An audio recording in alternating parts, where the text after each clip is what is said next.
Hello दोस्तों, आपका स्वागत है हमारे यूट्यूब चैनल ट्रिकी मैथ पर। आज हम आपके लिए लेके आए हैं परसेंटेज का नेक्स्ट पार्ट। दोस्तों, इससे पहले हमने परसेंटेज का एक और पार्ट डाला था, उसमें हमने आपको खाली बेसिक चीज़ें कराई थी। दोस्तों, मैंने आपको जब भी बताया था, एक बार फिर बता रहा हूँ, उस वीडियो में हमने आपको जीरो लेवल से शुरू किया था। उसमें हमने सिर्फ ये चीज़ कराई थी कि परसेंटेज होता क्या है, इसे कैसे निकालते हैं।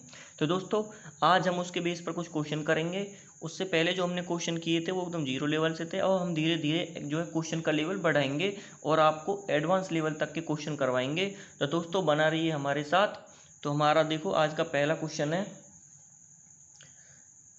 यदि किसी भिन्न के अंश में 10% की वृद्धि तथा हर में 12% की कमी कर दी जाए तो 15/64 प्राप्त होता है। मूल भिन्न ज्ञात करो। दोस्तों, ये कह रहा है हमारे पास एक भिन्न है, यदि उसमें अंश में तो 10% की वृद्धि करनी है और उसके हर में 12% की कमी कर देने पर जो है हमें 15/64 प्राप्त होता है, तो मूल भिन्न ज्ञात करें। दोस्तों, करते हैं। नहीं तो हमें भिन्न का अंश पता, नहीं हर पता। दोस्तों, भिन्न होता है बटे वाली संख्या, जिसमें एक हमारे पास ऊपर वाली संख्या को अंश बोलते हैं, नीचे वाली को हर।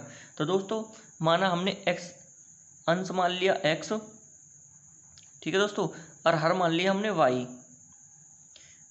क्योंकि हमें नहीं तो अंश पता नहीं हर पता है। अब वो कह रहे हैं यदि अंश में हम 10% की वृद्धि कर दें, अंश में 10% की वृद्धि तथा हर में 12% की कमी। दोस्तों, यदि हम अंश में 10% की वृद्धि करेंगे, कोई भी संख्या अपने आप में 10% होती, सॉरी 100% की होती है पूरी, यदि उसमें हम 10% की और वृद्धि कर दें तो वो अपने आप में 110% हो जाएगी। तो दोस्तों, वृद्धि करने के बाद हमारा अंश हो गया 110, ठीक है दोस्तों, 110%। और यदि हम हर में, उसने कहा है 12% की कमी कर दें, यदि हम हर में 12% की कमी करेंगे तो वो हो जाएगा हमारे पास, 12 घटा देंगे तो हमारे पास रह जाएगा 88%। दोस्तों, ये था 110%, ये हो गया अब 88%। परसेंट से परसेंट काट देंगे तो हमारे पास हो जाएगा 2x गुना 210 y गुना 88। अब ये कह रहा है जब हम उसमें 110% और उसमें से हर में से 12% घटाते हैं तो हमें जो संख्या प्राप्त होती है वो होती है 15/64। दोस्तों, जैसा ये बोला हमने वैसे ही किया है, ये समीकरण बन गया हमारे सामने। अब इसे हम सॉल्व कर लेंगे। दोस्तों, मैंने आपको बताया था जो भी हमें निकालना है वो बराबर के एक तरफ, बाकी संख्याएं बराबर के दूसरी तरफ जाएंगी। तो दोस्तों, x/y बराबर, ये अपनी जगह फिक्स रहेंगे, 15/64। ये 110 यहाँ इसके साथ गुना में, उधर जाके इसके साथ भाग में आएगा बटे में।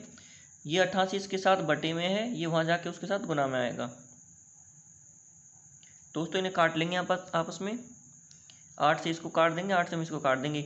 8 से हम इसे काटेंगे, ये जाएगा 11 पे। 8 से हम इसे काटेंगे, ये जाएगा 8 पे। 5 से हम इसे काटेंगे 3 पे, और 5 से हम इसे काटेंगे, ये चला जाएगा 22 पे। दोस्तों, एक बार और 11 से हम इसको काट देंगे 2 पे। तो दोस्तों, हमें ऊपर बचा सिर्फ 3 और नीचे बचा 8 और 2, 8 दूनी 16। तो दोस्तों, हमें क्या प्राप्त हुआ, x/y बराबर 3/16। तो दोस्तों, ये भी एक भिन्न है, तो इसमें अंश क्या हमारा 3 और हर क्या 16। जो दोस्तों मूल भिन्न थी वो यही थी। इसने पूछा मूल भिन्न हमारी क्या थी, मूल भिन्न हमारी थी 3/16। तो दोस्तों, हमारा नेक्स्ट क्वेश्चन, वैसा ही है। एक बार और प्रैक्टिस के लिए हम एक और क्वेश्चन करते हैं। किसी भिन्न के अंश में 220% की वृद्धि तथा हर में 150% की वृद्धि कर दी जाए तो हमें 4/5 प्राप्त होता है। मूल भिन्न क्या थी। दोस्तों, फिर से वही करेंगे, हमें अंश और हर नहीं पता। यदि अंश को हम x मान लें और हर को मान ले y, तो ये कह रहा है यदि अंश में हम कर दें 220% की वृद्धि। दोस्तों, वो 100% तो खुद ही, उसमें और 220% की वृद्धि कर देंगे तो वो हो जाएगी अपने आप में 320%, ठीक है दोस्तों। अब हर था, हर में बोल रहा है यदि वो 150% की वृद्धि कर दें, 100% अपने आप में था, 150% की और वृद्धि कर देंगे तो वो हो जाएगा 250%, ठीक है दोस्तों। जो कह रहा ऐसा करने के बाद हमें जो संख्या प्राप्त होती है वो होती है 4/5। तो मूल भिन्न क्या थी दोस्तों, मूल भिन्न हमारे पास x/y थी, तो हम xy का मान निकाल लेंगे। हम फिर से वही करेंगे, x/y बराबर 4/5 अपनी जगह पर रहेंगे। ये उधर जाके इसके साथ बटे में आ जाएगा, ठीक है दोस्तों, ये उधर जाके उसके साथ गुना में आ जाएगा। तो काट लेंगे हम इन्हें, 5 से इसे काट देंगे, 5×5 = 5 पे, 4 से हम इसे काट देंगे, 4×8 = 32, 0 से 0 काट देंगे। तो दोस्तों, हमें क्या प्राप्त हुआ, हमें ऊपर बचा 5, नीचे बचा 8। 5/8। दोस्तों ये हमारी मूल भिन्न थी। तो दोस्तों चलिए नेक्स्ट क्वेश्चन की तरफ। हमारा नेक्स्ट क्वेश्चन है, एक मेज की कीमत में 8% की कटौती करने पर उसका मूल्य 1840 रुपये रह जाता है। मेज का अंकित मूल्य ज्ञात करो। दोस्तों ये कह रहा है एक मेज थी, उसकी कीमत में इन्होंने क्या 8% की कटौती का मतलब डिस्काउंट दिया, फिर छूट दी। दोस्तों यदि 8% की छूट देने के बाद वो जो वस्तु है 1840 रुपये की बिकी। दोस्तों यदि कोई भी वस्तु है अपने आप में 100% की होती है, वो अपने आप में 100% की थी, इन्होंने क्या किया 8% का डिस्काउंट दे दिया, तो बिकी कितने की दोस्तों 8% डिस्काउंट देने के बाद वो बिकेगी हमारी 92% की। ठीक है दोस्तों, जब वो 92% की बिकी तो वो बिकी हमारे पास 1840 रुपये की। दोस्तों 92% जो है 1840 के बराबर है। तो अब ये पूछ रहा था उसका अंकित मूल्य। दोस्तों अंकित मूल्य अपने आप में 100% था, तो हम क्या करेंगे इसका 100% निकाल लेंगे। मैंने आपको पहले बताया था आपको 100% या 200% या 40% कुछ भी निकालना हो, पहले 1% की वैल्यू पता होनी चाहिए। तो ये 92% बराबर 1840 के, हम 1% निकालेंगे तो क्या करेंगे इस 1840 को इस 92 से डिवाइड करेंगे। दोस्तों 1840 इस 92 से हम डिवाइड करेंगे तो ये 1% की वैल्यू होगी। अब दोस्तों हमें पूरे 100% की वैल्यू निकालनी है, तो हम क्या करेंगे इससे ही 100 से गुना कर देंगे। तो काटेंगे इसे 92 से। दोस्तों ये सीधा 2 पे कट जाएगा, 92 दूनी 184। तो हमारे पास बच्चा 10 20 20 को हम 100 से गुना करेंगे तो हमारे पास आंसर आ जाएगा हमारा 2 के पीछे 3 जीरो 2000 रुपये। तो दोस्तों वस्तु कितने की थी 2000 रुपये की थी। तो दोस्तों हमारा अगला क्वेश्चन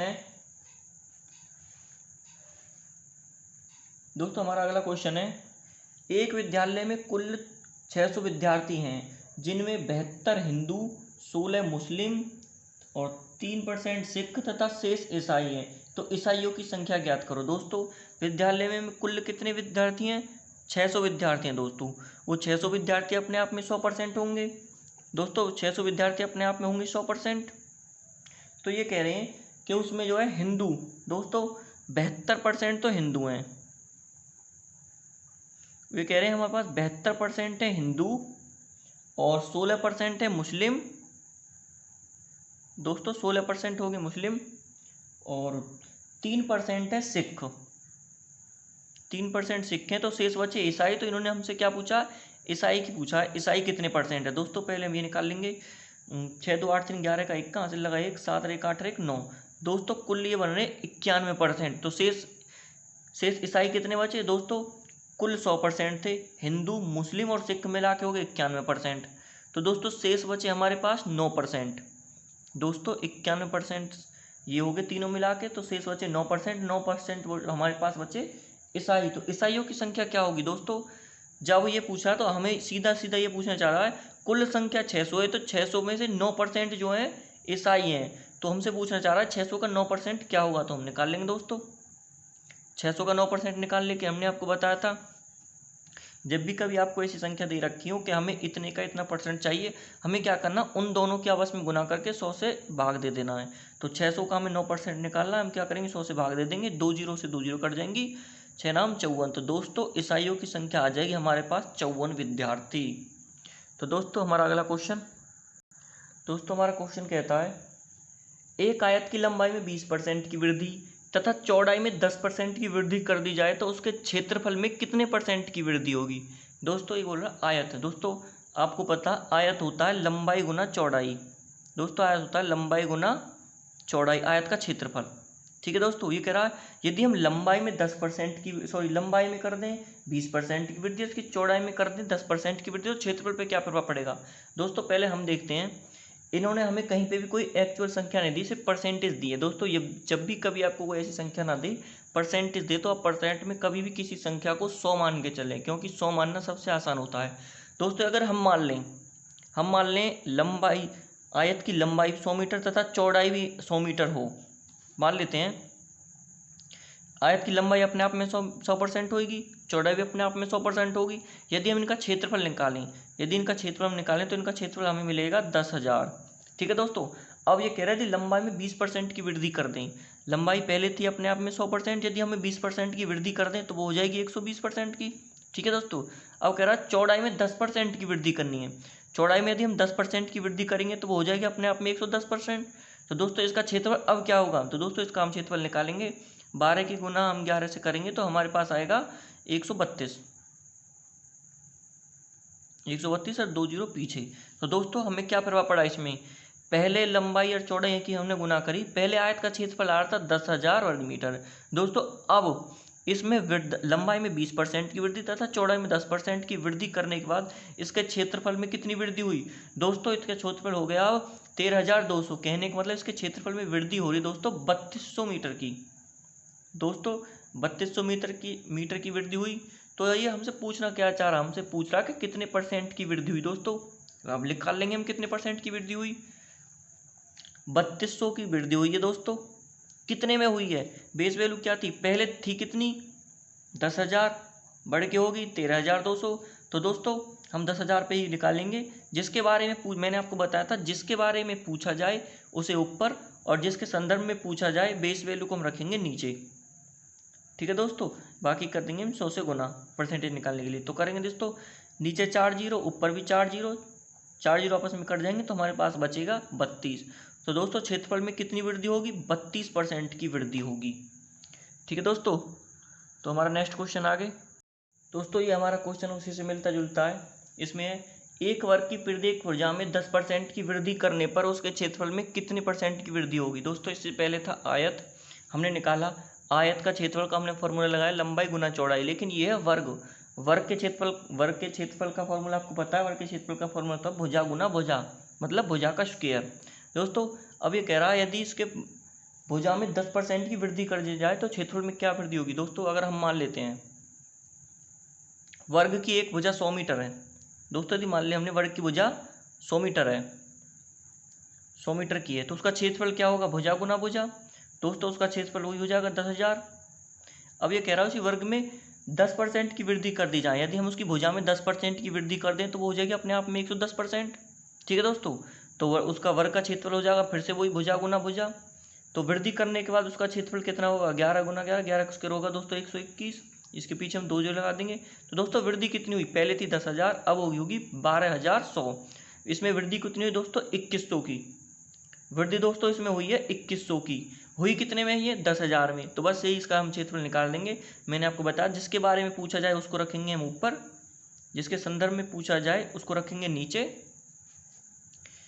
10,000 को नीचे रखेंगे, ऊपर हम 100 से गुना कर देंगे। दोस्तों ऊपर भी 4 जीरो, नीचे भी 4 जीरो, ऊपर भी 4 जीरो नीचे कट जाएंगी तो हमारे पास बचा से 21। तो दोस्तों क्षेत्रफल में कितनी वृद्धि होगी, 21% की वृद्धि होगी। दोस्तों हमारा अगला क्वेश्चन है, किसी वस्तु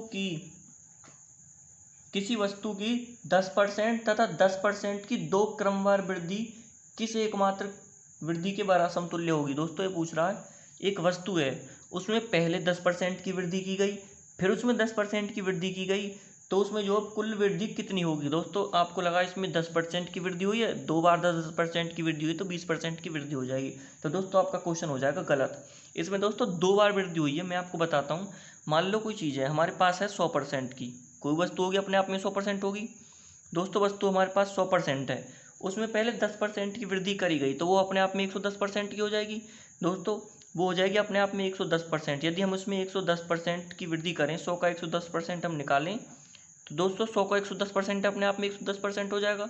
दोस्तों 10% की वृद्धि करने के बाद वो संख्या होगी 110%।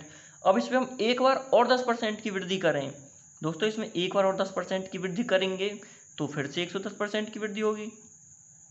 ठीक है दोस्तों, इसमें पहले हमने ये थी अपने आप में 100%, हमने इसमें एक बार 10% की वृद्धि करी तो वो होगी 110%। ठीक है दोस्तों, 110% निकालने के बाद हमारे पास वो संख्या कितनी 110 ही बनी। अब हमने उसमें फिर से दोबारा 10% की वृद्धि करी, क्योंकि अब ये संख्या ये अपने आप में अब 100% है पूरी। जब इसमें हम 10% की वृद्धि करेंगे तो ये अपने आप में 110% हो जाएगी। दोस्तों हम 110% हम इसे फिर से निकालेंगे तो दोस्तों ऊपर भी 2 जीरो, नीचे 2 जीरो आपस में कट जाएंगे, हमारे पास बचा 11 गुना 11, तो वही 121 आया। दोस्तों संख्या पहले थी 100, वृद्धि से पहले थी 100 लेकिन बढ़ के होगी 121। तो इसमें वृद्धि कितनी हुई दोस्तों, इसमें वृद्धि हुई है 21 की। दोस्तों तो 2100 का कितना होगा दोस्तों, 2100 का 21% ही होगा। तो दोस्तों हमारा राइट आंसर आया 21% की वृद्धि। हमारा अगला क्वेश्चन है, फलों के मूल्य में 30% की कमी करने से उनकी बिक्री 40% अधिक हो जाती है, इससे विक्रय मूल्य पर क्या प्रभाव पड़ेगा दोस्तों? फलों के मूल्य में, दोस्तों फलों का मूल्य अपने आप में 100% होगा। तो मान लेते हैं फलों का मूल्य अपने आप में 100% था, ठीक है दोस्तों। तो उसकी बिक्री कितनी होगी? बिक्री भी अपने आप में 100% होगी। दोस्तों यदि उसके फलों का मूल्य 100% था, उसकी बिक्री भी 100% थी, तो उसकी बिक्री हुई कितने की? तो उसका एसपी होगा अपने आप में मान लो 10,000, ठीक है दोस्तों। अब कह रहा है उसके मूल्य में 30% की कमी कर दी। दोस्तों 30% की यदि हम कमी करें, 100 में 30% की कमी करें तो उसका मूल्य रह जाएगा 70, ठीक है दोस्तों। अब वो कह रहा है कि उसकी बिक्री जैसे ही हमने मूल्य कम किया तो उसकी बिक्री 40% अधिक होगी। 40% अधिक हुई तो बिक्री होगी 140%, ठीक है दोस्तों। तो अब उसकी सेल कितनी हुई? तो उससे गुना कर लेंगे, 14 सत्ते 98, 9800 रुपये की। दोस्तों बिक्री पहले हो रही थी 10,000 रुपये की, अब हो रही है 9800 रुपये की, ठीक है दोस्तों। तो फर्क क्या पड़ा? तो दोस्तों बिक्री में कमी आई कितने रुपए की? 200 रुपये की कमी आई, ठीक है दोस्तों। 200 रुपये की कमी आई। 200 रुपये की कमी किस पे आई? 9800 पे या 10,000 पे? दोस्तों उसकी पहले थी कितनी? 10,000। 200 रुपये की कमी होने के कारण 9800, ये तो बेस वैल्यू हमारी क्या हुई? 10,000 रुपये। तो हम इसे निकाल लेंगे, 200 10,000 का कितना परसेंट होगा? परसेंटेज में पूछा तो हम परसेंटेज निकालेंगे, गुना में 100 कर देंगे दोस्तों, ठीक है। ऊपर की 4 जीरो नीचे 4 जीरो रह जाएगी, हमें शेष बचा 2। तो दोस्तों 2% क्या हुआ? कमी हुई है। तो दोस्तों 2% की कमी होगी बिक्री में, तो ये हो जाएगा हमारे 2% की कमी, 2% बिक्री घटेगी। तो हमारा अगला क्वेश्चन है, यदि राम की आय शाम से 20% अधिक हो तो शाम की आय राम से कितने परसेंट कम होगी? दोस्तों दो कैरेक्टर हैं, एक है राम और एक है श्याम। एक है राम और एक है श्याम। ये बोल रहा है यदि राम की आय श्याम से 20% अधिक हो, श्याम से 20% अधिक है तो श्याम की आय यदि हम मान लें 100%, तो राम की आय हो जाएगी अपने आप में 120%, 20% अधिक होगी, ठीक है दोस्तों। ये दोनों की आय का हो जाएगा अनुपात। अब ये कह रहा है यदि यदि श्याम की आय राम से यदि राम की आय श्याम से 20% अधिक है तो श्याम की आय राम से कितने परसेंट कम होगी? अब ये पूछ रहा है जो श्याम की आय है वो राम से कितने परसेंट कम है। दोस्तों कितने परसेंट कम है? तो 20% कम है। कितने कम है दोस्तों? यदि इसकी 100 इसकी 20 है तो कितनी कम होगी? 20। किससे कम होगी? 100 से या 120 से? दोस्तों श्याम की आय 100 रुपये, राम की आय 120 रुपये, तो इसकी आय कितनी कम है? 20 रुपये। किससे कम है? राम से। राम की आय कितनी? 120। तो दोस्तों जिसके बारे में पूछा जाए उसे ऊपर रखेंगे और जिसके संबंध में पूछा जाए उसे बेस वैल्यू को हम रखेंगे नीचे, ठीक दोस्तों। 100 से हम गुना कर देंगे, तो 100 से हम इसको 120 को काटेंगे, 100 छक्के पकड़ जाएगा 6 से हम 100 को काटेंगे तो ये कटेगा 16 छक्के 96, 16.66, ठीक है दोस्तों। तो ये हो जाएगा हमारा राइट आंसर। तो आज का वीडियो हम यहीं समाप्त करते हैं दोस्तों। हम कल नया पार्ट लेके आएंगे, नए पार्ट में हम इससे भी और थोड़े एडवांस लेवल के क्वेश्चन लेके आएंगे।